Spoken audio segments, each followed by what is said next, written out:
السلام عليكم ورحمة الله وبركاته. مرحبا بكم في قناة حكايات بلادنا.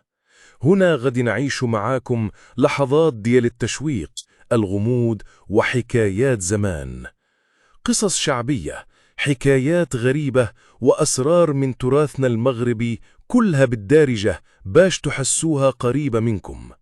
يلا وجدوا راسكم وخليوا الخيال ديالكم يسافر معانا في عالم الحكاية.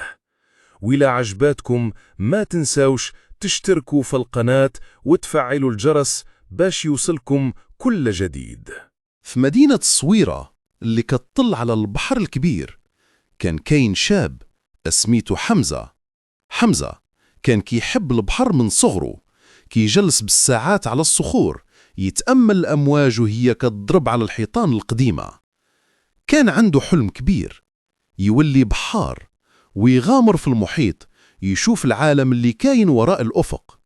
ولكن الظروف ما كانتش سهلة، الأب مريض، الأم خدامة في الدار باش تعاون، وحمزة مضطر يخدم في الحومة باش يجيب الفلوس. بقى الحلم ديالو كيتأجل، وكل مرة كيقول مع راسه يالله ما مشيتش اليوم، غادي نمشي غدا. واحد النهار حمزة لقى ورقة إشهار في السوق. مدرسة التكوين في الملاحة البحرية في آسفي كتقبل طلبة جدود. قلبه بدا يضرب بقوة، ولكن التسجيل كان محتاج فلوس بزاف.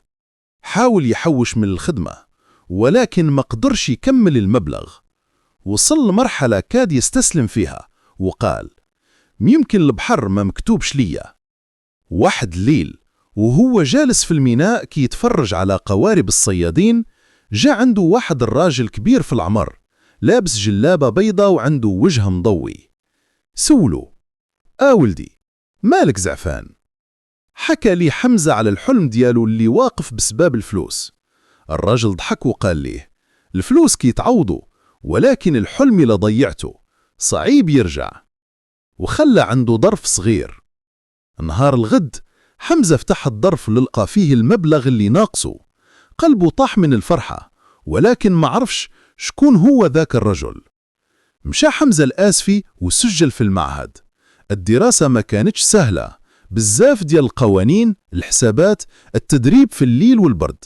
بزاف ديال الطلبة استسلموا، ولكن حمزة كان كيقول مع راسه أنا ولد البحر، والبحر كيحتاج الصبر.